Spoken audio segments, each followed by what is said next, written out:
Nos hemos propuesto para ver esta semana hacer un panel, una conversación con 3 personas y analizar desde sus diferentes perspectivas lo que será las expectativas ante el nuevo gobierno y la conformación de la Asamblea Nacional de este viernes. Temas que se han precipitado después de las elecciones. Este viernes será entonces el día en que se reúna la nueva Asamblea y se conformen sus autoridades, y el nuevo gobierno la próxima semana entrará en funciones. Y para eso hemos invitado a Thalía Flores.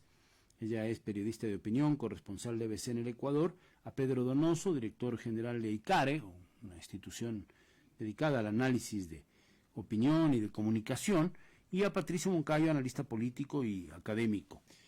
A los 3 les agradezco por su presencia. Empecemos con un primer panorama. Thalía Flores, buenos días, sobre lo que significa esta semana y la próxima de transición en el Ecuador. Una primera opinión para empezar el panel. Muy buenos días. Los oyentes de Ecuador Radio, Radio Quito y Platinum FM escuchan en todo el país y el mundo. Buenos días, Gonzalo. Muchísimas gracias por la invitación. Saludos especiales a Patricio. A los tiempos de escucharle va a ser muy grato, y también a Pedro Donoso. Mira, esta es una semana de todos los, digamos, las sorpresas, ¿no? Porque siempre hay sorpresas en lo que suceda en la Asamblea Nacional, y digo sorpresas porque no se conoce a ciencia cierta todavía quiénes serían las nuevas autoridades de ese organismo. Se habla de que Henry Kronfeld del Partido Social Cristiano podría tener los votos suficientes como para alzarse con la presidencia de la Asamblea Nacional, pero desde otro sector se comenta que no, que habría la ilusión, por lo menos en algunos bloques nuevos, de juntarse y hacer mayoría sin el bloque oficial, sin el bloque de el expresidente Correa, sin el bloque de la Revolución Ciudadana. Digamos, en ese aspecto todo está por verse. Se conoce también que la persona que está haciendo la gestión como jefa de bloque, que sería Verónica Centeno del movimiento oficialista ADN, está buscando realmente que consolidar el nombre de Henry Kronfeld, pero escuché de las expectativas del sector del bloque llamado por la ética, en el que está Actuemos, en el que está sectores como el del coronel Gutiérrez, y entonces todo es incierto, ¿no? Y vamos a ver, porque no solamente está la presidencia, están las 2 vicepresidencias, que por ahora se habla de que iría justamente a Verónica Centeno la una, y a una asambleísta de la Revolución Ciudadana la otra. Está la conformación del CAL, que es mucho más transparente, porque ahí tienen que ir obviamente los partidos que más votación tienen, y en ese caso es la Revolución Ciudadana, es el Movimiento Construye, es ADN y es algún otro movimiento más. Entonces yo sí, por eso creo que va a ser de todas las expectativas y también sorpresas, porque la política ecuatoriana es así, Gonzalo, llega de sorpresas. Bien, muchas gracias por esa primera intervención. Vamos a ver qué opina al respecto, ya que Thalía ha enfocado el asunto de esta misma semana. El viernes habrá de constituirse la Asamblea Nacional y elegirse un presidente, 2 vicepresidentes, los miembros del CAL, y luego el reparto de las comisiones legislativas que habrán de llevar la marcha de la Asamblea Nacional. ¿Qué opinión tiene Pedro Donoso y cuál es la expectativa al respecto? Pedro Donoso es director general de ICARE, una institución, un organismo que se dedica, una empresa también, que se dedica a la investigación de comunicación y de comunicación política en general. Pedro, un muy buen día. A Patricio, creo que es importante, digamos, más allá de lo que ya ha dicho muy bien Thalía, ¿no es cierto?, analizar cómo queda el mapa político estructurado, digamos. Esa es una pregunta que nos estamos haciendo muchísimo nosotros en el gabinete estratégico que yo dirijo, porque en efecto, digamos, es decir, la relación que más sobresale, ¿no es cierto?, en estos momentos es la relación ejecutivo-legislativo, pero a mí me llama muchísimo la atención otro tipo de escenarios, ¿no es cierto?, otro tipo de relaciones políticas. Es decir, la primera particularidad que vemos es la soledad profunda del poder de Daniel Noboa, ¿no es cierto? Un presidente que llega finalmente sin estructura partidista, con un bloque minoritario en el legislativo, pero sobre todo que no es un jugador importante en la guerra de interfunciones, que a mí me parece que es la cancha más importante que hay que regresar a ver. Es decir, Noboa no está jugando, digamos, esa disputa independientemente de que nos parezca bien o mal, solo estoy describiendo un hecho, ¿no es cierto? Es decir, en esta guerra de interfunciones, en donde la Fiscalía abre fuego contra el Consejo de la Judicatura, el Consejo de la Judicatura contra el Consejo de Participación Ciudadana, es decir, en esta guerra de interfunciones, finalmente, que es una guerra política, evidentemente, ¿no es cierto? Noboa no es un jugador de peso, finalmente, no tiene una representación, o por lo menos es lo que nosotros podemos ver. Entonces, la gran pregunta es, ¿dónde lo deja en esta disputa política? Que también tiene que ver, finalmente, con lo que vaya a suceder en el legislativo, ¿no? Ese es como el primer análisis. El segundo análisis también es de dónde pueden venir otras voces de oposición. No me quiero quedar yo en lo que ya ha descrito muy bien Talía, pero las voces de la oposición para un gobierno corto también pueden estar finalmente, por ejemplo, en los gobiernos autónomos centralizados, donde la Revolución Ciudadana prima finalmente en 2 de los 3 gremios, si se puede decir así, ¿no es cierto? Con Gope y con Agopare, por ejemplo, ¿no es cierto? Es decir, no logró consolidar su mayoría en la AME, pero esas son 2, digamos, instancias que podrían ser de oposición, más aún cuando el gobierno de Lazo está saliendo sin cancelar las deudas que tiene con los gobiernos autónomos descentralizados, finalmente, ¿no? Otro de los frentes es cómo va a manejar Noboa su relación, o la relación, digamos, ejecutivo Consejo de Participación Ciudadana, finalmente, ¿no? En estas puertas en donde se están eligiendo también nuevas autoridades, en donde, al parecer, finalmente el Partido Social Cristiano tendría mayoría, ¿no?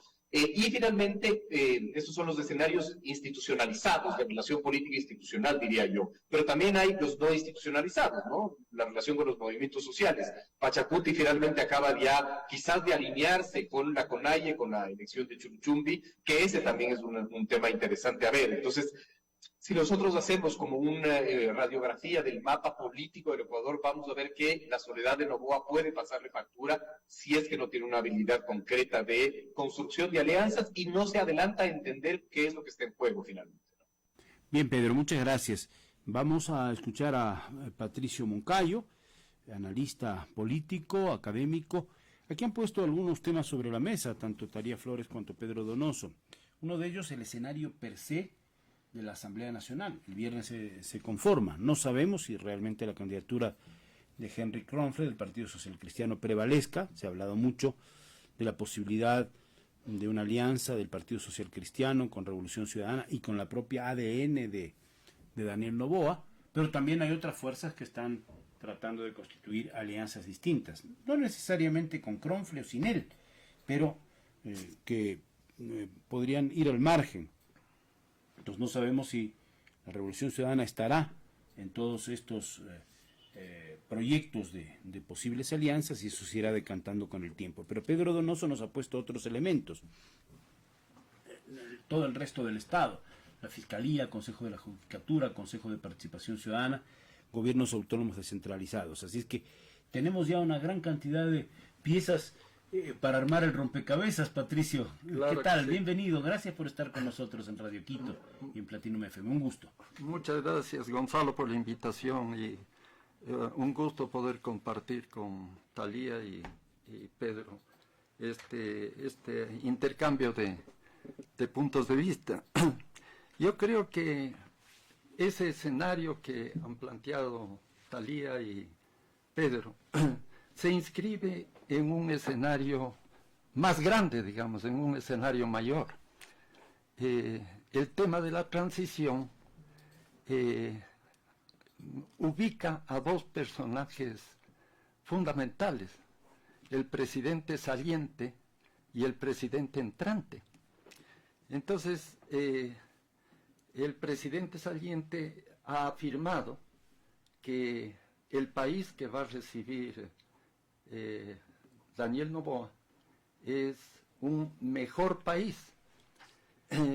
La oposición o los críticos del gobierno del presidente Lazo califican con duros términos al presidente saliente y exponen expectativas respecto del presidente entrante. Entonces, sí me parece que, Gonzalo, un punto de partida para este análisis, para ubicar estos 2 escenarios, el escenario macro, por decirlo así, este escenario más circunstancial, que tiene que ver con la organización de la asamblea, la elección de autoridades, etcétera. El tema del presidente entrante, su gabinete, la calidad de los designados, etcétera. Las posibilidades que en ese sentido aparecen, ¿no?, en el escenario político macro. Yo comenzaría resaltando el hecho de que la afirmación del presidente Lasso de que Daniel Noboa recibe un mejor país, a lo mejor se fundamenta en ciertos aspectos que sí me parece importante destacar. La propia derrota electoral del correísmo viene a ser un resultado de la manera como se manejaron las relaciones políticas en el gobierno del presidente Lasso. Se ha mantenido la dolarización, la imagen externa del país ha mejorado, en contraste con la situación que se dio en la década de la presidencia de Rafael Correa. Ha habido una guerra al crimen organizado, porque se supuso que en la década del presidente Correa hubo una cierta permisividad respecto de las mafias del crimen organizado. Ha habido una lucha contra la corrupción. Ahí tuvo el presidente Lasso un aliado fundamental que fue Fernando Villavicencio. No hubiera podido Fernando Villavicencio hacer las denuncias que hizo si no contaba con un respaldo del gobierno del presidente Lasso. Han habido acuerdos comerciales que se han establecido. Ha habido una lucha también contra la desnutrición infantil, que me parece que es un tema interesante. Entonces, a mí me parece que un punto de partida fundamental para el presidente entrante, Daniel Noboa, es recabar de manera exhaustiva la información más relevante que pueda proporcionarle el gobierno saliente del presidente Lasso y procesar esa información de tal suerte de que el presidente entrante sepa, digamos, sobre qué terreno preciso él va a actuar.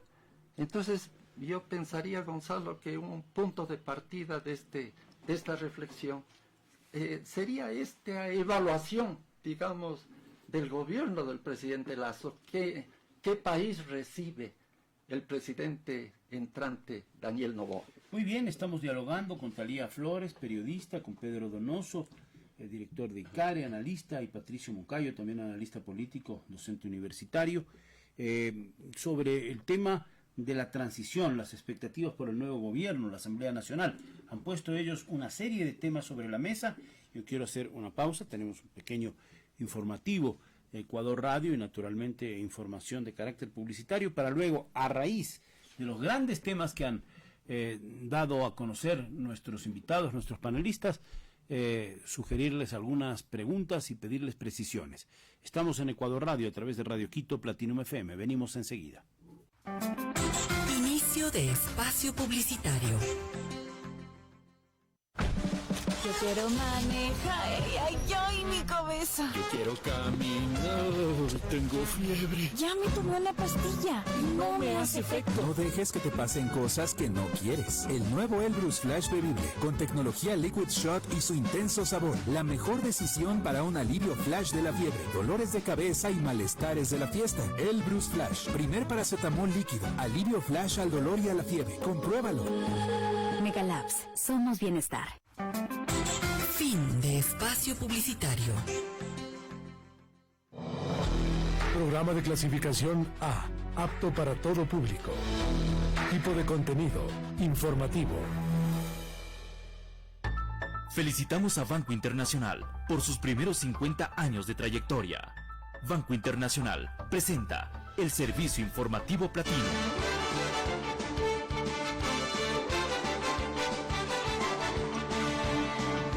Son las 7 de la mañana con 34 minutos. Apuran diálogos y negociaciones entre bancadas en la Asamblea para posesión del viernes. Nota de diario La Hora. Hoy en el Salón de la Ciudad del municipio de Quito, las autoridades del Consejo Nacional Electoral entregarán las credenciales a los asambleístas nacionales de Pichincha y por el exterior. Con ello, entra en la recta final la instalación del nuevo Poder Legislativo este viernes y la toma de posesión de Daniel Noboa el 23 de noviembre. En tanto, siguen los diálogos para lograr la mayoría y la elección de las autoridades de la Asamblea. Internacionales. Israel responde con artillería a los últimos ataques desde suelo libanés.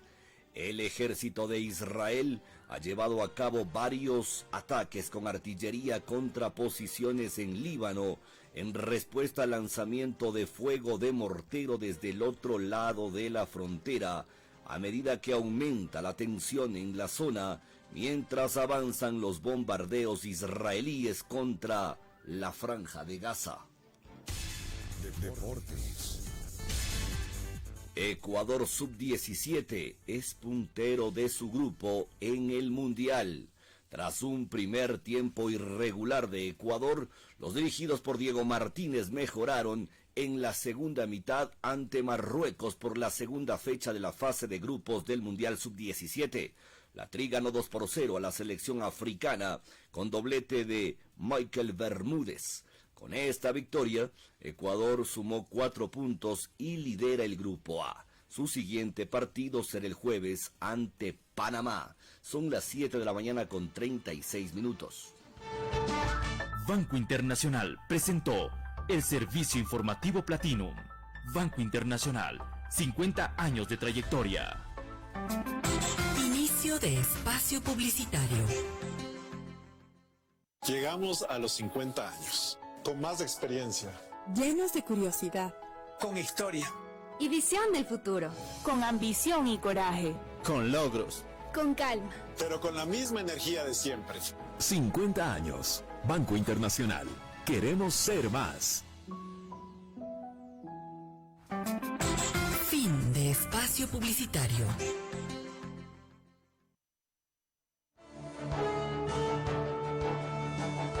Son las 7 de la mañana, 37 minutos, una hora menos en Galápagos. Es un panel para hablar de las expectativas ante el nuevo gobierno, la formulación de la primera sesión de la Asamblea Nacional, cómo se conforma con autoridades y esta relación ejecutivo-legislativo de acuerdo a las perspectivas y puntos de vista de nuestros invitados, Talía Flores, periodista, Pedro Donoso, analista, y Patricio Moncayo, también analista. Vamos a plantearles algo a nuestros invitados para que lo desarrollen. Y yo creo que se ha discutido mucho si el próximo gobierno tendrá poco tiempo o será suficiente. Hemos mencionado que cuando hablamos con Yamil Maguad hace unos pocos días, a raíz de la firma de los 25 años del Acuerdo de la Paz de Itamaraty, él decía, bueno, yo también fui derrocado, estuve poco tiempo en el poder, pero hicimos cosas, las circunstancias nos llevaron, en fin, el tema de la firma de la paz, el bono de desarrollo humano, el advenimiento del grupo técnico para detectar las drogas desde la base de Manta por parte de los Estados Unidos, la dolarización finalmente, que es algo que ahora rescatamos como una cuestión permanente. Entonces nos preguntamos un poco, ¿hay tiempo o no lo hay? Y esto estamos hablando del ámbito ejecutivo, pero también podríamos decir para el legislativo, porque durante los meses, durante el debate de la propia campaña para los asambleístas, aquí tocamos muchas veces, gente que viene con nuevos proyectos, con ideas, pero también otro grupo de gente que es consciente que en la Asamblea Nacional hay más o menos 500 proyectos detenidos todavía sin un tratamiento adecuado y algunos que podrían ser prioritarios. Entonces, la pregunta que les planteo, Patricio Moncayo es esta: ¿hay tiempo para hacer cosas? ¿Tiene tiempo el presidente Noboa? ¿Tendrá tiempo la Asamblea? ¿Tendrán tiempo para construir gobernabilidad entre legislativo y ejecutivo? A mí me parece muy importante tu pregunta, Gonzalo. Y esto tiene que ver, yo diría, con el valor de la experiencia y de la formación del gobernante. En el caso de Yamil Maguad, es indudable que él estuvo dotado de una gran formación, no solamente teórica, sino también la experiencia que tuvo en los 2 periodos de la alcaldía de Quito. Alcaldía de Quito y legislador y ministro de Estado. Exacto. Entonces se trataba de un presidente con una gran capacidad política y técnica. Y él creía en la planificación y utilizó la planificación para aprovechar de la mejor manera ese corto periodo que le tocó gobernar. Corto no por decisión legal, claro, sino... Norte cruzado, digamos, no existía. Exacto. Fue inevitable el que el periodo se acortara, pero en medio de ese periodo, como tú dices muy bien, el presidente Maguad fue capaz de tomar decisiones trascendentes que siguen vigentes. Ya. Y ahora, ¿y para la Asamblea? Para la Asamblea, Maguad no tuvo tampoco respaldo suficiente, por ejemplo, para el tema de la dolarización. No, pero digamos en este caso. En este caso, la situación del presidente Noboa entrante, primero me parece que un problema que él tiene es el problema de la carencia de experiencia. El presidente Daniel Noboa me parece que es un joven con muchas ideas, con muchos deseos de hacer las cosas de la mejor manera, pero carece de experiencia práctica, de experiencia en la gestión del sector público. Puede ser que Daniel Noboa tenga experiencia en el ámbito empresarial, privado, pero una cosa es el ámbito empresarial privado y otra cosa es el sector público, que es sumamente complejo. Entonces el presidente Noboa carece de experiencia en ese sentido, y los ministros que hasta ahora aparecen también adolecen de el mismo defecto, carecen de experiencia, son jóvenes, seguramente tienen las mejores intenciones, pero la falta de experiencia puede impedir que en el corto periodo que tienen de gobernar puedan hacer cosas relevantes como sí las hizo Yamil Maguad. Vamos con Talía Flores, porque ante los elementos que nos ha puesto sobre la mesa Patricio Montalvo, quisiera... Moncayo. ¿Qué dije? ¿Qué dije? Montalvo. Dije Patricio Moncayo.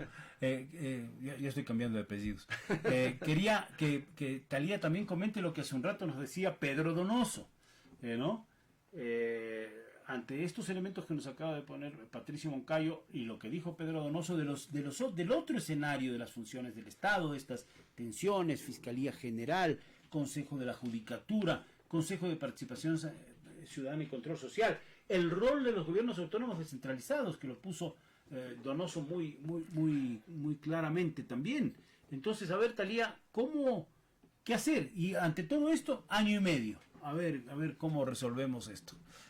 ¿Cómo resolvemos esto en pocos minutos, lo que será el gobierno de 1 año y medio? Talía. Tan breve como el mandato. Lo que han dicho Pedro Donoso y Patricio Moncayo realmente abrieron el paraguas, ¿no? Un poco más de la situación.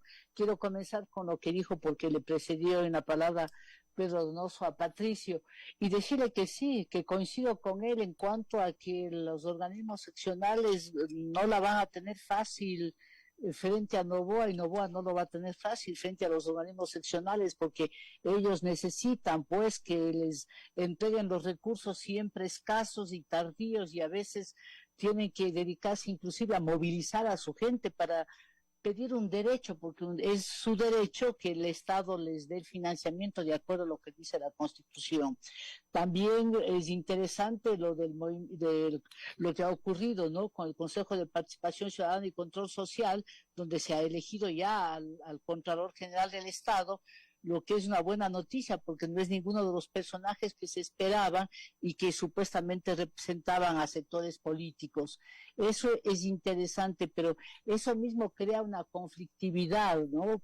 Porque yo creo que vale la pena mencionarle un pronunciamiento que hizo el presidente electo Daniel Noboa en Washington, apoyando a la fiscal general del Estado y diciendo que su movimiento está en contra de que se procese a la fiscal general del Estado en juicio político, lo cual por lo menos, no sé si es que llegó a desarmar esa mayoría que había, pero por lo menos dejó clara las condiciones en las que él se uniría, porque tienen apenas 14 o 18, algunos dicen que ya tienen como 20 asambleístas del bloque de ADN, que lo que obtuvo en las urnas son 14. Entonces, por todo eso yo decía que es impredecible lo que puede pasar este viernes, que se instala la asamblea, pero digamos que ahí ya se tiene un panorama más claro, ¿no? O se unen con el bloque de la Revolución Ciudadana y tiene de hecho ya una mayoría grande, o como dijo Daniel Noboa, ojo, él habló de una mayoría de hasta 90, lo que significaría, si es que deja por fuera la Revolución Ciudadana, que algunos irían con él de esa propia Revolución Ciudadana. Todo está por verse ahí en la Asamblea. No quiero tampoco dejar de comentar y coincidir con Patricio Moncayo que dos temas fundamentales, él mencionó el uno del combate a la desnutrición infantil, son realmente las obras importantes de Guillermo Lasso, a lo que yo sumaría la vacunación, que fue absolutamente exitoso, ¿no? Y por eso el país pudo empezar a rehabilitarse. Pero, en cambio, yo sí quiero también puntualizar que en la lucha contra la corrupción creo que no solamente que no tuvo éxito, sino fracasó, que una persona tan cercana a él como Hernán Luque ha tenido que huir del país, dijo que le traería de las orejas hace más o menos mismo un año y no ha llegado, significa que no ha tenido no solamente éxito, sino que hay voces que mencionan que ha habido varios hechos de corrupción. Pero más que nada lo del gobierno de Guillermo Lasso demuestra en qué quedó para que él mismo haya tenido que acortar el mandato y irse a su casa, y aplicando obviamente la Constitución. El artículo 148 le permite disolver la Asamblea y acortar su mandato, pero la evidencia de que las cosas no le salieron bien es que no buscó la reelección. Entonces yo en el debe y el haber creo que el gobierno de Lasso se queda debiendo al pueblo ecuatoriano muchísimas cosas. Solo lo que está diciendo los últimos días nomás nos hacen recordar que ha incumplido su palabra, comenzando por el decreto por el cual él se va a tener protección 2 años, inclusive fuera del país, cuando él echó abajo un decreto de Rafael Correa por el cual los expresidentes iban a tener apenas 1 año de protección y dentro del país, y los ex vicepresidentes solamente 6 meses. Y por si fuera poco también lo de la venta del avión que ha incumplido. Entonces hay una serie de cosas que la gente tiene fresca. Lo interesante es que ahora, pese a que a veces las redes sociales se han convertido realmente en trincheras del odio, como yo le llamo, sobre todo a Twitter, pero dan la posibilidad de que se exprese mucha gente. Hay, por ejemplo, a Jaime Carrera, que le tenemos nosotros un reconocimiento grande, el director del Observatorio de la Política Fiscal, dice, utilizando palabras de él, entre comillas, que la caja fiscal quede en soletas. Entonces, no puede ser un gobierno exitoso cuando la economía queda en las condiciones que queda, cuando las estadísticas del desempleo son lacerantes y por eso hay un éxodo increíble hacia Estados Unidos atravesando el Darién, cuando se hace gimnasia financiera con el dinero del Seguro Social. Entonces hay una serie de cosas que demuestra que en esta equivocación, en estos errores de Lasso, a lo mejor pueda Daniel Noboa construir un mejor futuro para el país, porque podría no solamente equivocarse menos, sino tener una mejor visión política, porque si Lasso tuvo algún problema fue que tuvo una mente muy corta, una visión de corto plazo muy estrecha, para mirar lo que se venía. Entonces él dinamitó la relación con los partidos políticos, dijo que gobernaría sin la asamblea, que podía tranquilamente gobernar, y después tuvo que mandar a su casa 130 asambleístas para intentar, y también se conflictuó con la Corte Constitucional. Entonces, yo no quiero simplemente hacer leña del árbol caído, porque nosotros los periodistas, a lo menos yo me responsabilizo solo por lo que hago. Yo he cuestionado desde el día 1 y he reconocido sus éxitos, como por ejemplo la vacunación y el combate a la desnutrición infantil,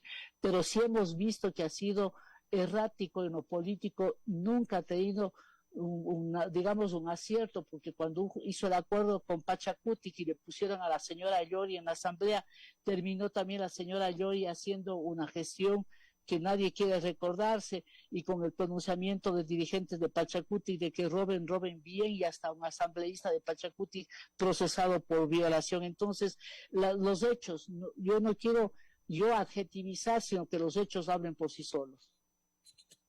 Daría, muchas gracias. Pedro Donoso, después de lo dicho, yo sí quiero profundizar en lo que el planteamiento inicial de Pedro Donoso, los gobiernos autónomos descentralizados, esa relación ejecutivo-legislativo. Incluso Pedro iba más allá, hablaba de las otras instituciones del Estado, pero pensando en los gobiernos autónomos descentralizados, pensando en a lo mejor algunos asambleístas y en el propio presidente electo Daniel Noboa, el escenario de las elecciones 2025 está a la vuelta de la esquina. Pasarán la curva de aprendizaje los nuevos funcionarios, veremos cómo se instalan las relaciones ejecutivo-legislativo, pero enseguida estarán pensando muchos de ellos en decir, bueno, 2025 está a la vuelta de la esquina, está la precampaña. Diana Tamaín nos ha dicho aquí que en febrero prácticamente ya empieza el calendario electoral, entonces será la precampaña, las elecciones primarias, vamos a ver si hay en adecuadas condiciones. Todo esto, ¿en qué medida condiciona lo que se ha dicho aquí? Y si, por supuesto, Pedro, quieres comentar algo de lo que han dicho los contertulios. Es que finalmente, Gonzalo, si uno regresa a ver si es largo o corto el tiempo de Noboa, eso no te dice el calendario, te lo dice el contexto. Y el contexto en el que se va a gobernar es un contexto muy complicado, digamos. Es decir, si en calendario es 1 año o 8 meses, en contexto es 1 semana. ¿Y por qué finalmente? Primero por el elemento que usted acaba de poner. Es decir, ya inició la campaña del 2025 y en un año electoral todo se trastoca finalmente. Un año preelectoral, nada está en su lugar, nada tiene un orden, todo se habla en clave de proceso eleccionario. Pero no solo es de eso, digamos, es del contexto. Y el contexto es supremamente regresar a ver. Un poco me parece súper importante lo que ponía sobre la mesa Patricio, de si en verdad Lazo deja un mejor país. Veamos las cifras, ¿no es cierto? Sedatus Gallup en esta encuesta regional dice que el 53% de los ecuatorianos consultados, ¿no es cierto?, dice haber sufrido hambre en el último mes, solo detrás de Venezuela y de Perú. Se rompió el récord, digamos, en suicidios en Quito. Al 7 de octubre teníamos 159. 4 de cada 10 dólares se han invertido en inversión pública de acuerdo a Diario La Hora. Es decir, 6 de cada 10 dólares establecidos para la inversión pública no se han ejecutado. 64% de ventas han sido afectadas por la inseguridad y 85% por apagones, lo dice la Cámara de Comercio de Quito. Hay 15 ministros y funcionarios públicos relacionados con Lazo que están procesados por la Fiscalía. No nos olvidemos de Hernán Luque y el señor Javier Vera Grunauer, que fue ministro de Energía de este gobierno. 76.5% de asesinatos adolescentes, 76.5% se han incrementado los asesinatos de adolescentes, 10% menos de inscripción en el bachillerato. Es decir, el tejido social está absolutamente quebrado finalmente. Y eso reduce el tiempo de éxito de Noboa. ¿Por qué? Porque las expectativas son muy altas finalmente. Los problemas son tan acuciosos que no tiene 1 año, 8 meses de gobernabilidad, sino tiene 2 meses de gobernabilidad para probar finalmente que puede resolver problemas casi irresolubles finalmente, ¿no? Entonces, eso, y además su intención, el de Noboa y el de finalmente los legisladores, seguramente de querer ser reelectos, eso te va a marcar finalmente si es un tiempo corto o un tiempo largo de gobernabilidad. Bueno, yo creo que lo que han puesto sobre la mesa son grandes temas que se irán resolviendo sobre la marcha o los iremos viendo los ecuatorianos contra un calendario de transición que también se viene apretado. Este próximo viernes la Asamblea, vamos a ver si los acuerdos que se hacen, que son indispensables en democracia, por lo demás, se los hace de forma transparente y, por supuesto, sin intereses particulares. Eso es la primera premisa. Y luego la construcción de la gobernabilidad ejecutivo-legislativo, que me parece un tema clave para este tiempo que se viene. Y yo quisiera un poco cerrar ya la idea del panel de hoy. Se nos ha venido el tiempo muy corto, pero han sido muy ilustrativas las exposiciones de Patricio Moncayo, de Pedro Donoso, de Thalía Flores, dándoles una ronda de 1 minuto final para que hagan una conclusión y le dejen a la audiencia un poquito esperanzada de algo. No sé de qué, ya elegirán ustedes, queridos invitados. Thalía. Y mira, yo sí creo que hay una dosis de esperanza, y porque siempre un cambio, la gente ha estado queriendo un cambio y hay que desearle lo mejor al presidente Daniel Noboa. Obviamente, para desear un cambio, él también tiene que escuchar, y yo no soy quien para darle consejos al presidente Noboa. Él llega, digamos, nuevo a la política, con apenas 2 años de experiencia en la Asamblea, pero si sabe escuchar a la gente, si cumple la promesa que le hizo a los ecuatorianos, que no fueron muchas, pero por eso mismo hay mucha más certeza de que podría ejecutar, dando estabilidad al país, combatiendo la inseguridad. Él habló de unas cárceles, unas barcazas para llevar a los presos y descongestionar esos monstruos, esos sitios horrendos en los que se han vuelto las cárceles ecuatorianas.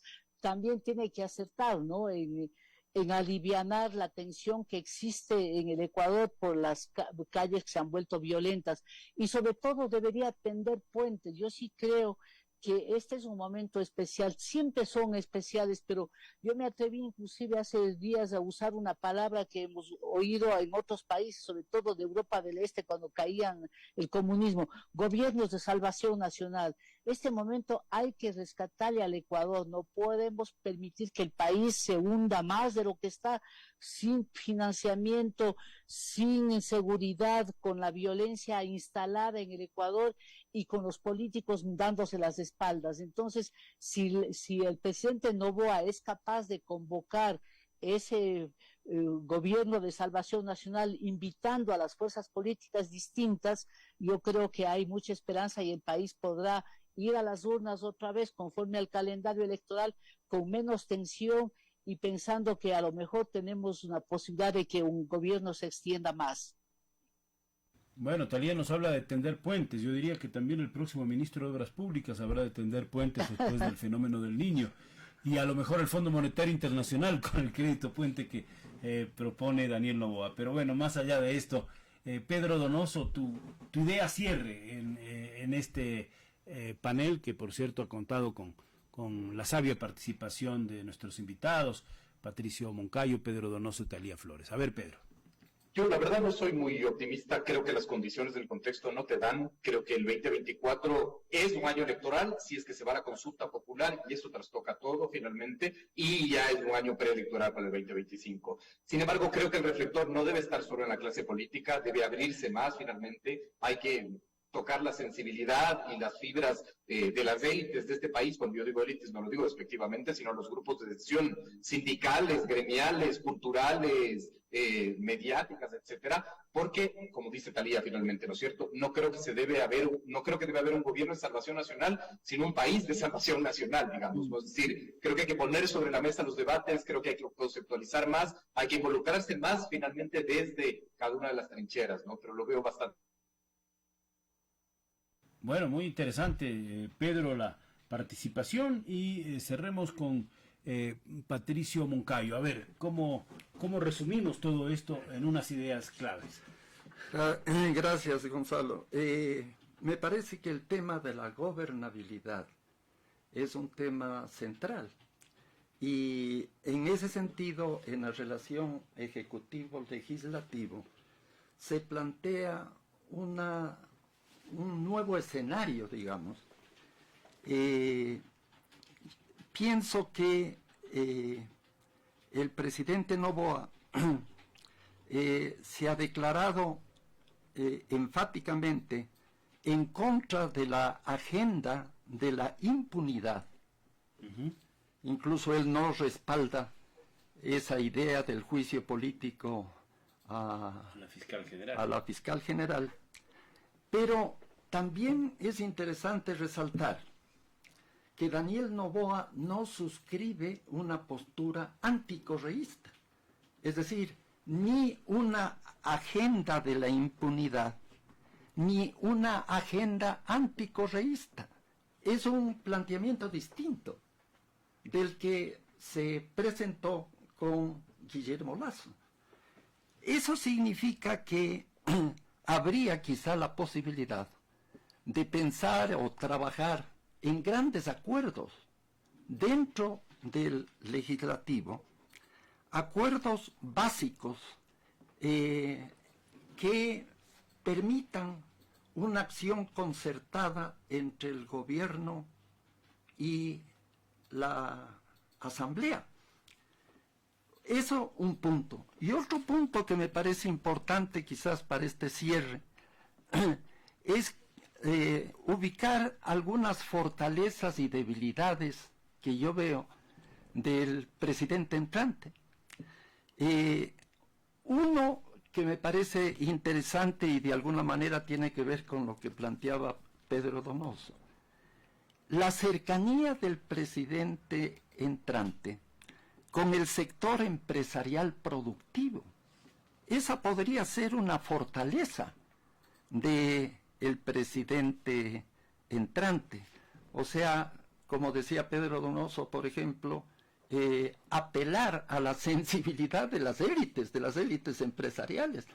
Y si Daniel Noboa tiene una cercanía con el sector empresarial productivo, a lo mejor eso podría facilitar una intervención más proactiva de ese sector en lo que se refiere a la reactivación económica.